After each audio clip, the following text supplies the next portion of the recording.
Yes, leo tunaanzia kwa Jawad. Jawad ameenda kudhuru makaburi ya mama yake. Bwana Jawad amefika pale makaburini na kuanza kumwombea heri mama yake apumzike kwa amani, huku akiendelea kumsalia mama yake taratibu. Ila Bwana Jawad machozi yalikuwa yanazidi kumbubujika, kwani sasa anaenda kuwa peke yake nyumbani. Hasa huku bibi Faye kumbe alikuwa anamtazama Bwana Jawad alikuwa anamswalia mama yake.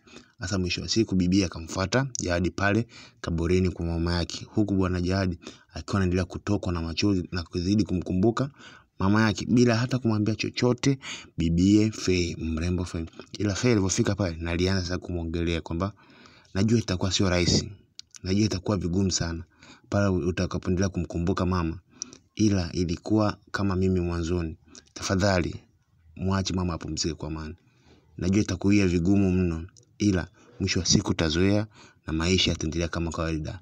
Ila huku Bwana Jawad machozi yalikuwa yanazidi kumbubujika, ila bibi Faye hakuacha kuzidi kumfariji Bwana Jawad. Aliendelea kumfariji kwa maneno matamu, huku pia akiendelea kumwombea mama yake Jawad Lamia azidi kupumzika kwa amani. Ila akamwambia, sikiliza, hata mimi baba yangu alivyokufa ilikuwa ni vigumu sana, sikuweza kukaa peke yangu, nilikuwa nikizidi kumkumbuka baba. Tafadhali Jawad, muache mama apumzike kwa amani. Namwombea heri, namwombea upesi, Mwenyezi Mungu amsamehe makosa yake.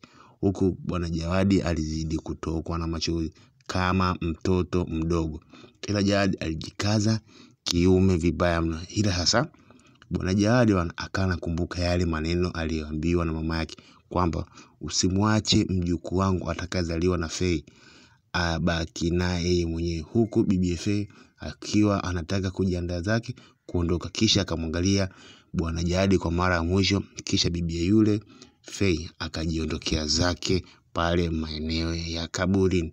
Lakini Bwana Jawad alimwangalia kwa macho makali sana, huku akiwa anakumbuka yale maneno ya mwisho ya mama yake. Alikuwa akimwambia kwamba hivi, usimwache mjukuu wangu akaishi na Faye, usimwache mjukuu wangu akaishi na Faye.